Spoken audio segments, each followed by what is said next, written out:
యెమెన్కు చెందిన ఇరాన్ అనుకూల హౌతీ తిరుగుబాటుదారుల ఎర్ర సముద్రంలో ప్రయాణిస్తున్న 2 సౌదీ చమురు ట్యాంకర్లపై దాడి చేసినట్లు అధికారికంగా ప్రకటించారు. హౌతీల మిలిటరీ ప్రతినిధి యాహ్యా సారియా తెలిపిన వివరాల ప్రకారం తాము ఎన్సిలియా, లాయ్లా అనే 2 సౌదీ చమురు రవాణా నౌకలను లక్ష్యంగా చేసుకుని దాడులు నిర్వహించారు.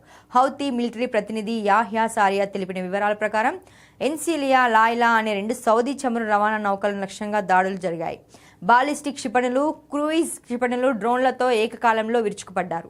ఈ దాడి వల్ల నౌకల్లో మంటలు చెలరేగాయి. తాము అనుకున్న లక్ష్యాలను విజయవంతంగా సాధించామని హౌతీలు ప్రకటించుకున్నారు. కాగా బ్రిటిష్ మారిటైమ్ ఏజెన్సీ కూడా ఎర్ర సముద్రంలో ఒక చమురు ట్యాంకర్పై గుర్తు తెలియని క్షిపణి దాడి జరిగిందని, అక్కడ మంటలు చెలరేగాయని ధృవీకరించింది.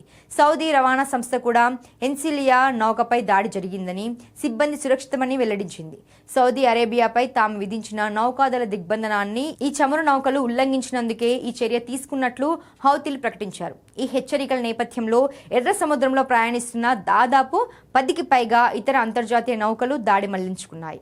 భారతదేశానికి రావాల్సిన కొన్ని సౌదీ చమురు నౌకలు కూడా వెనక్కి తిరిగాయి. హౌతీల ముప్పు కారణంగా సౌదీ అరేబియా తన ముడి చమురును హెర్ముజ్ జలసంధి గుండా కాకుండా పైప్ లైన్ ద్వారా ఎర్ర సముద్ర తీరంలో యాన్బు రేవుకు తరలించి అక్కడి నుండి రవాణా చేస్తోంది. ఈ మార్గంలో ప్రయాణించే నౌకలు అత్యంత భారీ పరిమాణాన్ని కలిగి ఉంటాయి.